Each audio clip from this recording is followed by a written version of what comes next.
السلام علیکم، میں امجد رحمان، آپ دیکھ رہے ہیں B K news plus H D. Director school Sargodha division Syed Waheed Uddin Shah اور district education officer secondary school Khushab Malik Fazal Elahi فضل نے کہا ہے کہ سرکاری اسکولوں کے ساتھ ساتھ نجی سیکنڈری کے اسکول بھی شعبہ تعلیم کے فروغ کے لیے بھرپور کردار ادا کر رہے ہیں۔ مزید تفصیلات جانتے ہیں راجہ نور الہی عاطف سے اپنی اس خصوصی رپورٹ۔ Director school Sargodha division Syed Waheed Uddin Shah اور district education officer secondary school Khushab Malik Fazal نے کہا ہے کہ سرکاری اسکولوں کے ساتھ ساتھ نجی سیکٹر کے تعلیمی ادارے بھی شعبہ تعلیم کے فروغ کے لیے بھرپور کردار ادا کر رہے ہیں۔ ان خیالات کا اظہار انہوں نے پرائیویٹ اسکولز مینجمنٹ ایسوسی ایشن ضلع خوشاب کے نو منتخب عہدیداران کی تقریب حلف برداری سے بطور مہمانان خصوصی خطاب کرتے ہوئے کیا۔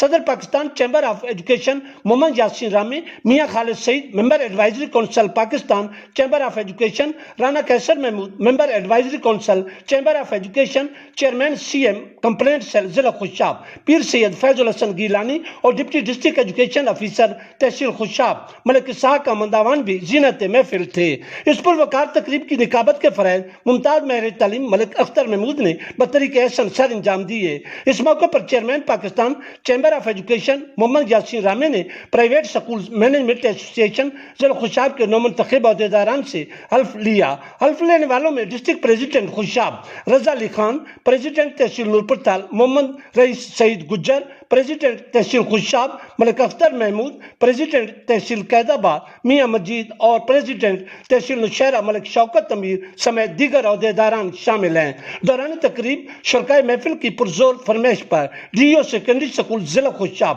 ملک فضل الہی فضل نے اپنا تازہ منظوم کلام پیش کر کے خوب داد و تحسین وصول کی۔ اس موقع پر جملہ مہمانان خصوصی کو یادگاری اعزازی شیلڈز بھی پیش کی گئیں۔ قبل عظیم مہمانان گرامی کی آمد پر پرائیویٹ اسکولز مینجمنٹ ایسوسی ایشن ضلع خوشاب کی طرف سے ان کا پرتپاک